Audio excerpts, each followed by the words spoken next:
CMMS Radio talks about all things CMMS, computerized maintenance management software, focused on maintenance management. It's the people, the process, and the culture that make your CMMS journey a success. Thank you for tuning in, everyone. We got a super cool guest today. It's Derrick Maines, the process fixer. And, wow, we're getting a phone call. Hey, let's see who it is.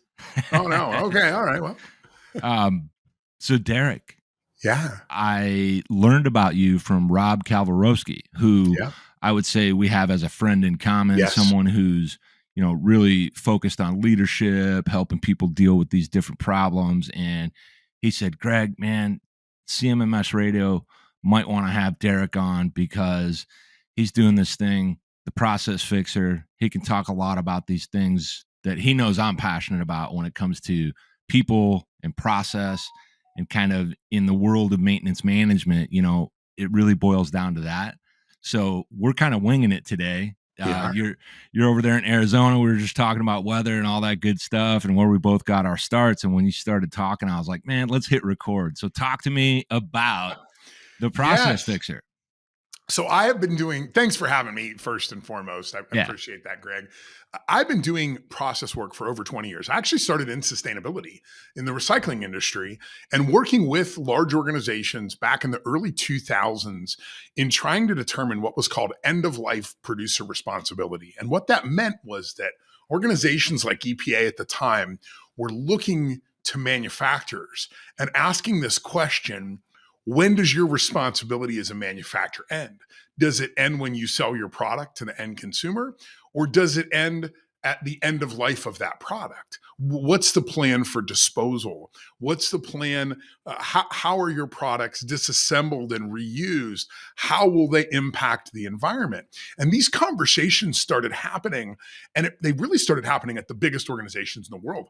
I primarily focused on Fortune 10 companies. So I was going in and talking to the boards and to executives in oil companies and chemical companies and large global retailers and saying, look, what is your responsibility? And if the political environment, if the environment around people changes, is there a possibility that you might have to become a reverse logistics organization that sells a product into the market, but then is required and has a responsibility to take that back at the end of its life and determine how it's properly disposed of? And you can imagine the fear that put into corporate executives, because that's like, whoa, wait a second. I already got paid, bro. Like, I'm done. And then all of a sudden, this is like coming back from the grave. And there was literally conversations in some countries where they were like, should we open up our landfills and figure out what percentage of the landfill is Coca-Cola products and just bill them for that? And these were the types of conversations that were happening at a global government level, which meant for the first time ever, I think a lot of executives started to have to become systems thinkers and say, where do these things that we build and make come from? Because every business is the same business. We all take inputs and we transform them into outputs through a process of throughput. So they had to start saying, what is our process? Like, how does the sauce, we're talking about a sausage company going, how is the sausage made? Like, we don't really know. And that really got me becoming a systems thinker, because I'm sitting down and talking to these folks and saying, well, let's think about it. What are the components? What are those components made of? What are their secondary and tertiary uses? Is there an environmental impact on this? And I've really got good at doing this and realizing that the easiest way to do it was not digitally. It was to stand up against the wall with a bunch of sticky notes and go, here's this, there's this. How do these two things connect? So that's really where I got my start, is in the sustainability world. And then I've taken that knowledge that I obtained in that work and really just started to apply it to every type of business aspect, from software to security, to the way trucks get loaded, to the way warehouses are designed, to measuring how many steps people walk on a daily basis and saying if they're walking too much, that's waste. So just separating this concept of work from waste and trying to figure out what's what, and really trying to get down to the core of understanding what has to happen to get things done, and are those things essential or non-essential, and can they be improved upon? Does that make sense?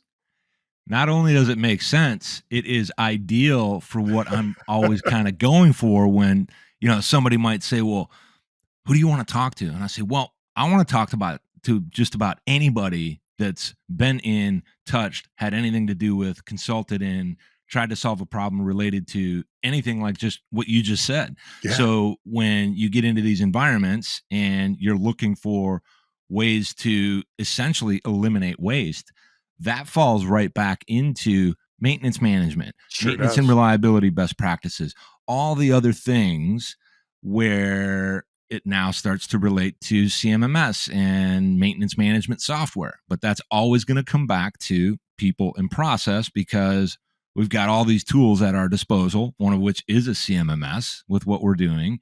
And there's other softwares too. But if that isn't utilized properly by the people and it doesn't meet and kind of empower their existing process or processes, you're done right there. And that's even more waste. So it's kind of cool how these things can really be connected. There's an occasional stretch. Greg, you're reaching here, but so you see where I'm going with it is I like the idea of kind of picking your brain on how these things really work. And I thought there was going to be a chance that we could dive in a little bit to culture. Have you seen maintenance groups within these facilities that you visit, or maybe not? Maybe it's externally, land subdivisions, all these big things. Have you seen with your own eyes and heard with your own ears the resistance between maintenance and leadership and how they see things differently? What can you tell us about that and how you would approach improving it? Yeah. So I think there's a couple of different things to think about. When I talk about my method, people ask me, what's my method of work? It includes 4 pieces: map, measure, manage, and mobilize. Mapping is required. You got to get shoulder friction. Like you can't do it face to face. You got to stand side by side at a wall. Don't use the regular sticky notes. They got to be like, I have my own sticky notes that I had created by 3M that I use for all my processes. They're commercial grade. Why? Because when you put it up on the wall, you have to move it 6 times before you get it right. Because there's 5 people there going, well, that's how I do it. Wait, you do it. What are you talking about doing it that? We don't do it that way. And then the next thing you know, this big thing comes out. But the next piece is measurement. And measurement in there is really important, particularly when we talk about deferred maintenance, because this happens all the time, right? Companies have a goal, and the goal is associated around some KPI, either around costs or sales. And then there's a maintenance need that comes up and they're like, can we just push that out a couple of months? And they think that they're just moving money out, but they're not. They're actually impacting the work. They're making the work more difficult to do. They're creating bottlenecks. They're creating pain in the process. They are creating a problem that they think they will rectify later. But let's be honest, next quarter when their bonus is up again, they want to defer again and again and again.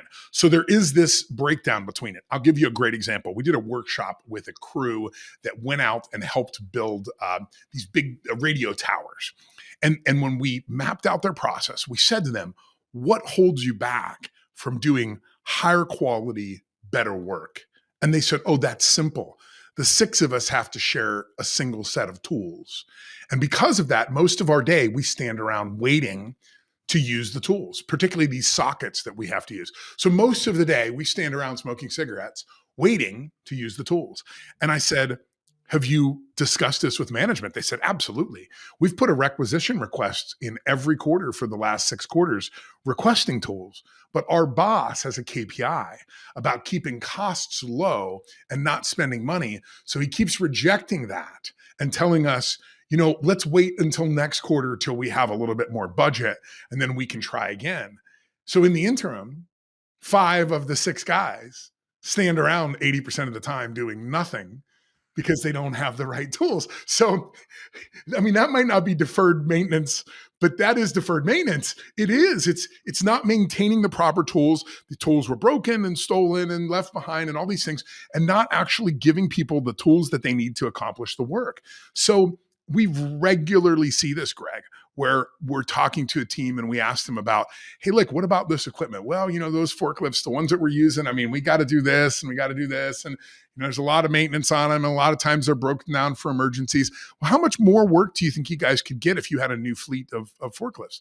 Oh, I don't know, like 20% more. And you go, so that's like an extra $50 million in shipments a year. And they go, yeah, that sounds about right. And then I take that to leadership and I say, that $25,000 you deferred on maintenance, here's what the potential impact is, $50 million. Let's assume they're 90% wrong. So it's $5 million. So do you want the five? Like, you have to make that ROI calculation. And sometimes the measurement is different. A lot of times when we work with warehouses and forklifts, we measure distance. I just had a client. We've reduced the wear and tear, the distance that forklifts traveled in their facility by 69.87% by just moving inventory around. What does that mean in the long run? What means less maintenance? It means less breakdowns. It means less forklift drivers. It means less propane. These are the kind of things that we have to be thinking about, but management tends to defer because they think about goals. This is where these blind spots exist. Even if you bring in the best of practitioners that have a lot of this awareness, this is what the day-to-day game is. And I'm reminded of how often people want to kind of hit it and forget it, like kind of set something in motion and okay, that's done. Now I'm on to the next thing. And some of these things require continual monitoring and, looking for this is where like you have to hone these nuanced skills to see when an anomaly is one that requires an intervention or mitigation, right? So not only are they speaking different languages, so to speak, when it comes to, finance, cost cutting versus, hey, we got a lot of stuff we're going to get done. They also don't see exactly why are my costs going up? And they've lost sight of the fact that, well, you've got 5 guys sitting around because guy number 6 is using the toolkit of which you only have one. Yes. And you're failing to see that if you invest in 5 more toolkits, 2 more toolkits, you're going to get better throughput in the maintenance activities or the repair activities. And then when you talk about all these other things like the forklifts, I find that pretty interesting because I've been in a few warehouse settings myself and we're doing what we do. We're moving stuff around, but then someone like you can come in and go, wait a minute, we can save time here. We can increase movement there. We can reduce impact on the actual machine, the forklift itself, because it's moving 15% less wastefully. Yeah. I don't know if I could say that. That's a good, wastefully. I like that. That all kind of fits together in what everybody's trying to do when they're dealing with day-to-day workloads, work orders, maintenance or not. It's really the byproduct of it, Greg. The byproduct of it is so much bigger than anybody really anticipates. Well-maintained machinery produces a better result. It also usually results in less injuries. It results in less frustration. It results in less churn. Listen, I've worked in warehouses where they have crappy equipment and guys just get up and walk out. They're just like, I ain't doing this no more. I'm just done. Right. And then we got to go retrain somebody and recruit and do all these kind of things. So it happens all the time. And it's not just in warehouses. We did an engagement. It's been almost 15 years ago now. We worked with a call center where we found these were loan underwriters. This is back in the mortgage boom, right? In 2006, 2007. We literally watched them do the work. And we watched his pages loaded in their system. And we found that there was a lot of lag time between pages loading. And I told one of my people, I said, sit here with a stopwatch and count how much time it takes. She comes back and she's like, it's like 7.5 minutes an hour they're waiting on this. So we calculated it out. That meant 14% reduction in the amount of work that could be done because they were waiting on these pages to load. We went to the IT department. We said, is this a internet connection? And they said, no. It's a RAM problem. And we said, what do you mean? And they said, well, the management has asked us to keep costs low and the system really needs 4 megabytes of RAM, but we only have 2. So, we can't spend that $28 a computer right now to fix this. So I go to the executives and I say, look, you're paying these people $100,000 a year. 14% of their time is waiting on a page to load. You could get 14% of the capacity of the system back by spending $28 per computer to solve this problem. And the CEO's pissed at me. And he's like, I can't believe these idiots never came up and told me. I said, wait a second. Why would they never come and tell you? And he goes, well, I did go down there 6 months ago and I told them, do not spend a nickel. If you guys spend a dime on these computers, I'm going to fire you. So who's the problem? Were they the problem for doing exactly what you ask? Or are you the problem? And you could just see his face. He's like, shit. You're like, I'm the one that just sabotaged my own business. And I'm like, yeah. And we do it all the time. And we do it a lot of times, Greg, because we shoot for goals. And see, the problem with goals are not a new thing. They are a new thing. Really, goals only came into Western management in the 1950s. Before that, we managed by aim. What does aim mean? It meant that the organization understood where it was going, and it understood that there were times where we might miss a number because missing that number meant that next month we would do better. This idea of continuous improvement. When you think about what the Japanese did after World War II, by literally just copying the methods Americans used during the 1940s, when women were in the workplace, running the show, and all of our middle management was shipped overseas as captains and commissioned officers. So when you just had an executive and frontline people, which were mostly women and kids who work in these manufacturing lines, there was a level of communication that was very, very deep because there wasn't middle management. Executives had to go down and talk. So after the war, the Japanese start copying our methods, and they don't have goals. They just shoot for aim. Hey, look, we're just going to get better every day. We want to be better every month, better every year. So at the beginning of the war, the auto industry in Japan was producing 4 cars for every employee in the auto industry. The Americans were producing 10.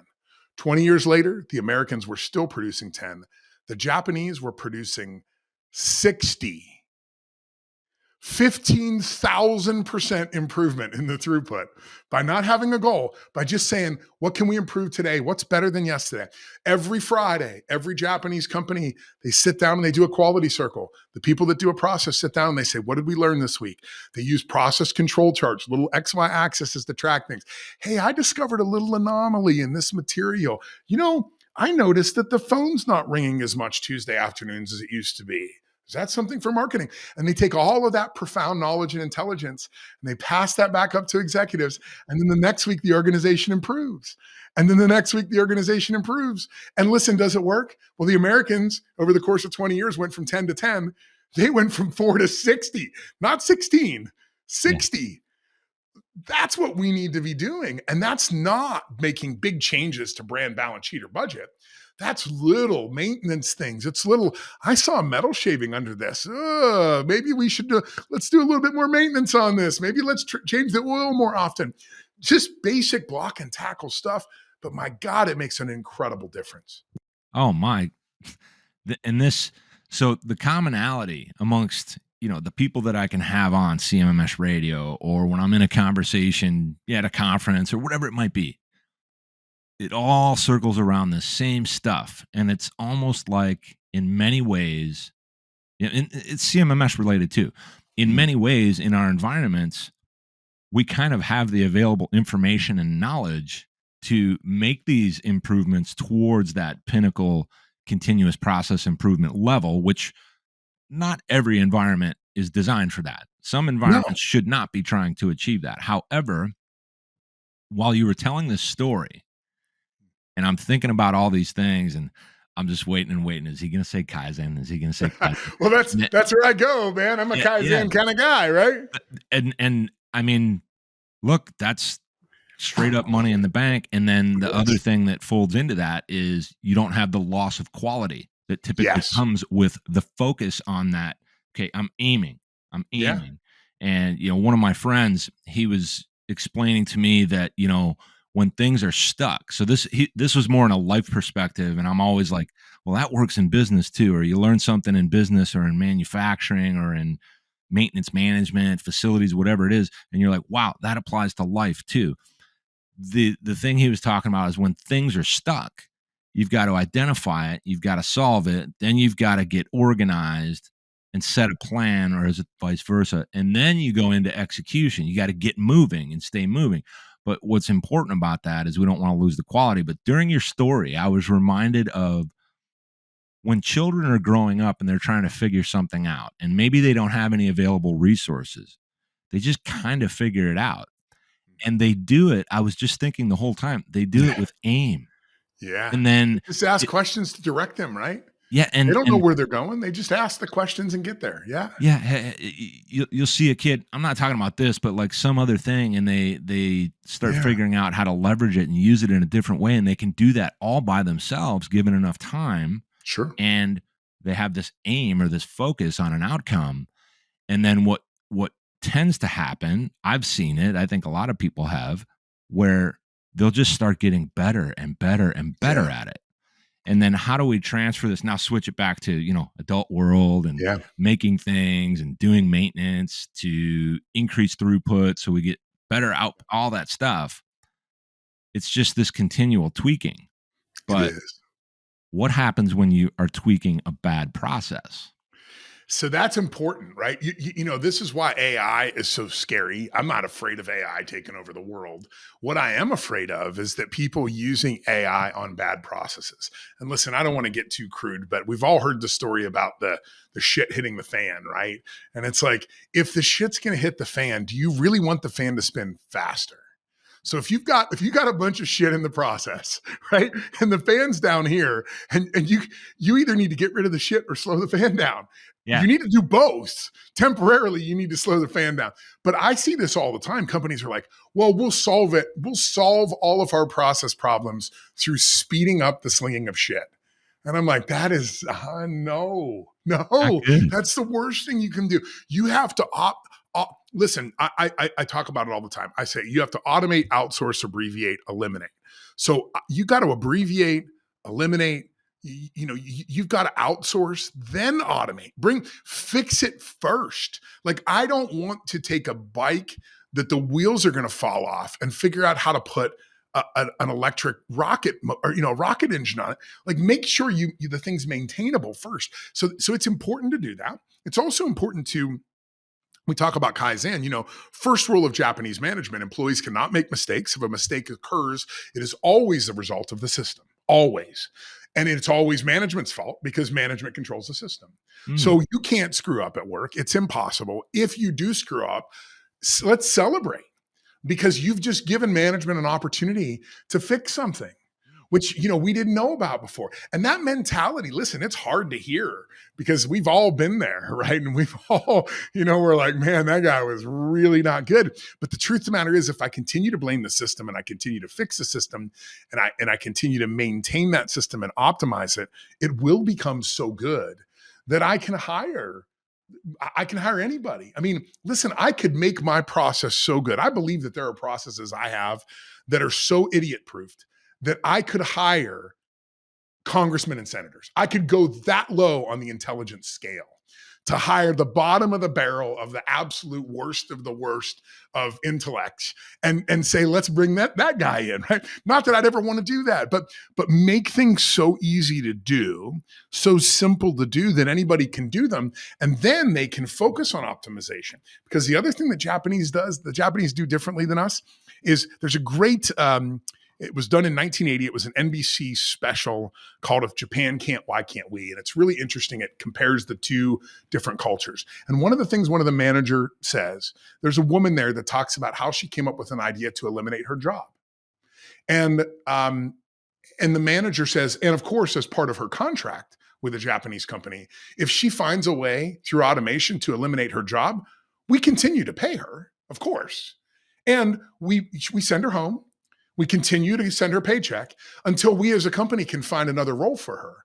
But she still gets paid. Like, why would we, if somebody figures out how to automate their job and eliminate it, we would never fire that person. But that's the opposite, right? It's the total opposite. You want to say, okay, can you go do this again somewhere else? Yes. And that's the oh my God. So I don't know, this might spin out right now, right here.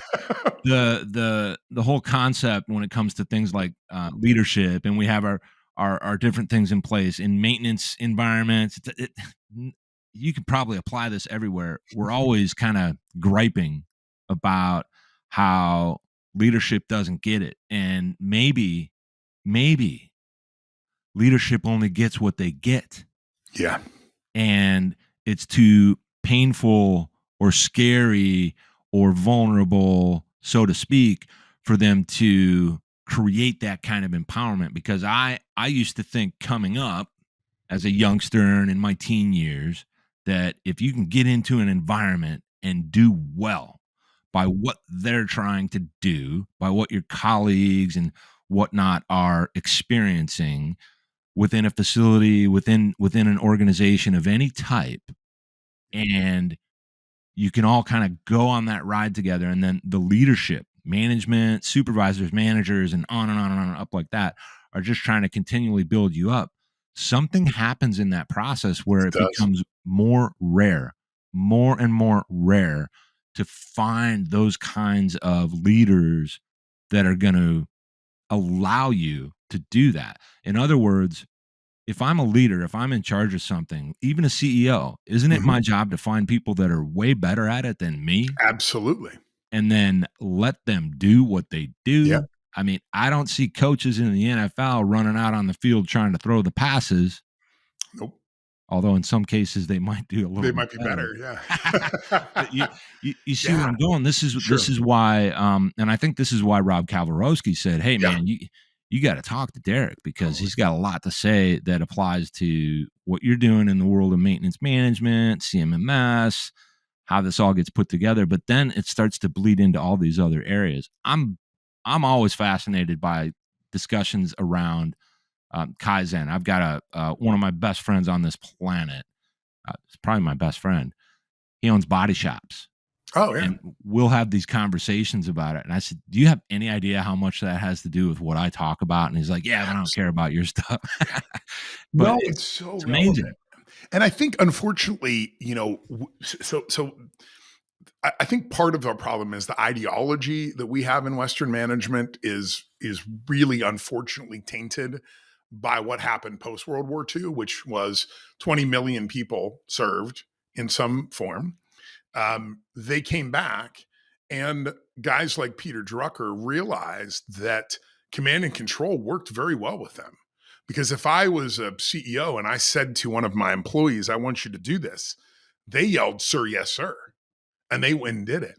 Now, let me tell you something. In the 1940s, with all those women in the workplace, that did not fly. Let me just tell you, there's lots of stories of women reading the riot act to a CEO of a company and going, hey, look at my hands. Look how big your hands are compared to mine. How about shuffle off here and get me some tools that work? How about get us gloves that fit our hands? These women did not play around because it was their husbands and boyfriends that were going to get killed if they did it wrong. So they very much communicated that message back up to executives. So I think our ideology is broken. I think it's very obvious in our society too. Listen, you're an old guy like me. We've been around long enough to know that there's always been cyclical cycles to the economy. There's always been 3-4 years it's good. Then there's a couple of years it's meh. Maybe it dips for a year, climbs back up. Hasn't been like that like 15, 20 years. I mean, maybe even a little bit long. I mean, 2008 was the last big sort of hit. So that means that companies are used to going through a cycle of growth and then leaning out and optimization, then growth, then optimization. We have just gone through a period of 15, 18 years of just growth. And that is a real problem because we haven't optimized, which means we're not thinking about new ways of doing things. I think it actually reflects in our society too. If you go look at the top 10 movies in the US right now, I don't know what they are, but I bet you almost all of them are sequels. I bet you they're all Fast and the Furious 97, Creed 46. I mean, Raiders of the Lost Ark just did another one. The Garfield movie. I mean, come on. Like, we don't have any new ideas. Even in music. Listen, I see your stuff in the background. I was a professional musician in my early 20s. I was a lead singer in a rock band, and I remember the day when Nirvana came out. We went from packing the house to nobody showing up. And I had to go cut my hair and get a flannel shirt, and we had to rework the sets, right? We used to do this all the time. Look at music today. The Eras Tour, it's just Taylor Swift doing all her repeat hits. Eminem, #1 album, his guest star is Slim Shady, the old version of Eminem. Like, nobody has any new ideas. There's no new music genres coming up. There's no new art forms that's coming up. We're stuck. we're stuck in this cycle where we've not had a period where we've had to optimize. So we just keep repeating the same song over and over and over. And at some point, we got to pull that needle over across the record and we got to go, wait a second, let's rethink this. Is this really the right course and path and direction? And what lessons can we take from our mistakes and embed those into a new way of thinking about our capitalistic approach? We just need some fresh ideas. And some of those ideas I don't even think are fresh. Some of those ideas are old ideas that we just forgot about, like what happened when women were working in factories in the 1940s. It was a very different environment. And maybe we can learn some lessons from that time. I mean, it worked. We're not speaking German. So obviously. Sure. But, I think the biggest I shouldn't say biggest, but one of the bigger barriers to accomplishing that is how fast we're moving, and what's necessary to actually kind of solve it, even partially, is so disruptive and so painful. And this idea of, if you want to go fast, just slow down. And that is a truism that is very difficult to do unless something forces you to do it. It's true. And I think there's a tendency for that. Another thing you were talking about is how, like, as it relates to innovation, there's only so much you can do when it comes to innovation. A lot has to happen to find a true innovation. And instead, there's this recycling, a regurgitation of processes or what things really are. And we've also seen, for at least 20 years, a whittling down of, shortening how we describe things. And that's supposed to be new and innovative. No, it's not. There's a great cost that comes in that kind of iteration after iteration. That's not really an iteration. It's more of a stripping down. You lose something. And you've mentioned the 40s and the 50s. And I kind of tend to think of, I say stuff like, hey, we need a dose of the 50s right here, right now. And what I mean by that is not that we have to go back to the 1950s. We have to learn something from it about trying to bring back our focus on some of the things that actually matter, that we've decided, not all of us wanted it this way, that we've decided don't matter. Yeah, and totally. I think those are the prices that we pay, and we don't know it. I want to, if you don't mind, switch you to, because I want to knock out about a half hour here, and I want to switch you to the fun question segment. Okay. Can I make one quick point? Yes. Just to close that out. Yeah. I want you to think about this for a minute. We have 21st century technology. Our business model, right? These ideas of KPIs, OKRs, goals, how we manage people, performance reviews, all those things, those all came about in 1951 and 52. So think about that. We have a business model that is a 1950s business model when we're applying 21st century technology to it. At some point, those things, and I think that's why you see so much anxiety in society, those things are pulling against each other. And at some point, we either have to stop the technology advancement, which I do not think we will do, or we're going to have to take that business model and say, what did we do wrong? And there's actually a moment in time in 1976, there was a paper written by two guys, Jensen and Mecklin, called The Firm, The Theory of the Firm. That paper radically transformed every single business concept that happened in the United States in the last 40 years, 50 years since it came out. So there are moments in time where an idea makes impact and actually changes everything about the way that we think. Now, Jensen and Mecklin's idea did not change the business model. What it changed is the way we compensate people with stock options, where it essentially was this agency problem of how do we tie managers to overall long-term performance, and then that became short-term performance. Everybody forgot the long-term word, but we need that. We need a landfall of new ideas that say, why do we manage people in this way? I'll give you a quick example before we move on to the next segment. I was working with a factory where they had 6 people on the line, and one lady was really poor performer, really bad. She had been there a few years, just not up to par. And the company terminated her because of her performance. And the entire performance of the line fell by 30%. And they went back a few months later after just terrible numbers coming out of these people. And they said, what is the deal? And they said, what you don't understand is you got rid of Janet. Like Janet's the mother goose. Like she came in early and made sure all our stuff was set up right. And anytime we had a problem, Janet would stop doing her stuff and run over and help us. And she would go get us supplies. And she was our motivator. So they're like, you literally killed the goose that laid the golden eggs. Yeah. And they were like, but her performance was so poor. And they were like, but the team performance was a 10 out of 10. What are you, an idiot? And they were like, yeah, but the KPIs. It's like, who cares about the KPIs? Right there. So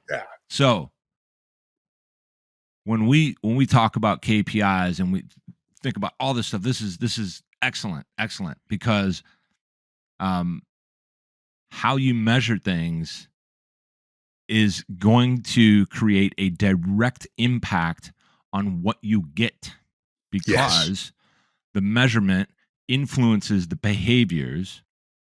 And then similarly, if that changes how those people you're measuring behave, what about yourself and how you're looking at the business and the operations? And now you're going, wow, we've got to get rid of her because her productivity is down. They weren't measuring the correct productivity and how. And this is where now I'm going to tie it all the way back to the CMMS. And if people are actually using it, you've got a good maintenance program and people are bought in, you can start to see more of these things. Now, it's not a magic silver bullet where, wow, we got a CMMS today, everything's going to be okay. No, it's not. Now you got to deploy it, and you have to use it, and you have to keep an eye on that. But if you start to look at the right things, you'll see how those production things are impacted. And what she was doing in the story, was actually both mitigating risk, and at the same time, she was contributing to the overall availability, because in a sense, she's getting these things. So she's kind of like a kidder. Yeah. And she is. I have different terms I use for people. I like the word Rudolph. Think about it from Santa's sleigh. Yeah. Right? Rudolph isn't the biggest, strongest, fastest. He ain't pulling Rudolph much. Just happens to be able to help you navigate through the fog. That's right. You need your Rudolphs, and your Rudolph, everybody might make fun of him most of the time, but there's a time for the Rudolphs. That's right. When it's nice and foggy and we don't know if we're going to get those kids their toys, which is all the same thing about production, throughput, outcomes.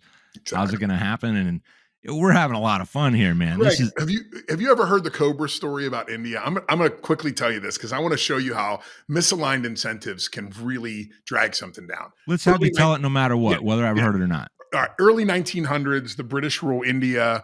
The British aristocrats and elite governors, and these people are coming to India to live from Great Britain.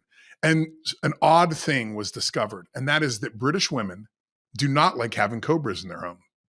Who'd think, right? You just don't like to randomly pull up the sheets and there's a live cobra there. I think British men felt the same way, and probably the Indian people felt the same way. So the British government goes to the locals and says, we want you to kill every cobra that you see, and we will pay you a cash bonus for every carcass you bring to us. And it works well. All the local villagers start killing cobras like crazy.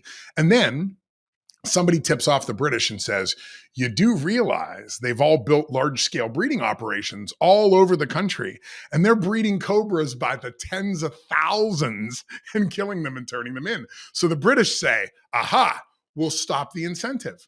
Well, once they stop the incentive, the villagers let all the cobras go back into the wild. And by some accounts I've read on the internet, there's twice as many cobras in India today than there was before they started killing the cobras.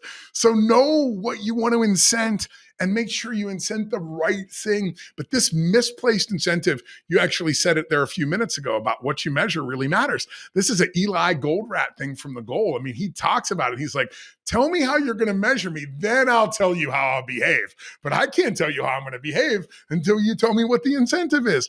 Misaligned incentives will kill your organization. That's amazing because I was going there anyway. I decided not to call out Eli Yeah, Goldrat. yeah. I mean, I think it's Elihu Goldrat is the full name, right? But Eli is what he sort of went by. But Correct. yeah, And I mean, The Goal is a great book, and it shows that. It shows that the incentive is so critically important. And listen, I'm going to tell you something. If you remember that I Love Lucy when they worked on the candy line, where she's stuffing it down her bra and her face, right? And the manager, watch it sometime again. The manager at the beginning threatens her. She says, if one piece of candy gets through this line, you're both fired. I will not tolerate this. So they just do exactly what the boss says to protect their jobs. And then the boss comes out and looks at it. They've hidden all this stuff. And she's like, wow, this is great. Now we can speed up the line. No, like the absolute worst incentive, threatening somebody's job to do something that, I mean, it's just craziness. And I just wonder how much of this happens. How many times do people produce a result because we demand that they produce a result, or we threaten their job or their bonus? And to get that result, they had to defer maintenance. They had to do this. They had to do things that aren't in the long-term benefit to the company, but short-term were required for them to hit the goal, not the aim, the goal. I love how you tied it all back. And we're gonna use that to jump to that segment, fun question segment. There are no wrong answers here, all right? So, number one, what is your favorite music? Oh my goodness, this is really tough. Anything by Maynard James Keenan, so Tool, Pussifer, Perfect Circle, they're my three favorite bands. So I've got to go the metal route on that. But I listen to everything. I'm really into EDM trance music right now. That's like from my office all day long. You hear the oomph, oomph, oomph, oomph, oomph. But Tool is been my favorite band since 1992, I think. So yeah, I love them.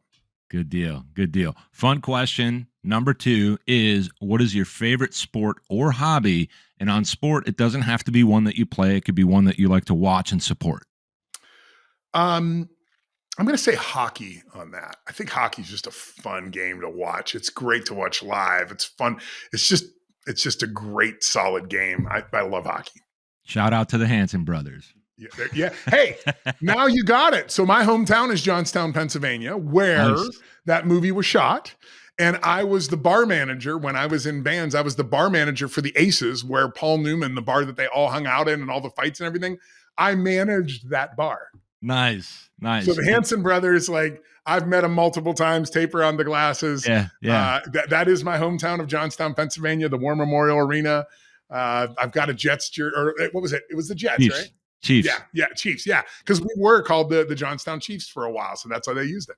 Yeah. So everyone out there, we're making a reference, somewhat subtle but not really, to a movie called Slapshot. If you like hockey, and you want to see some serious shenanigans from a movie that's, basically what, 70s, go check it out. You'll see teeth on the ice. And that accurately reflects the way hockey is played in ECHL.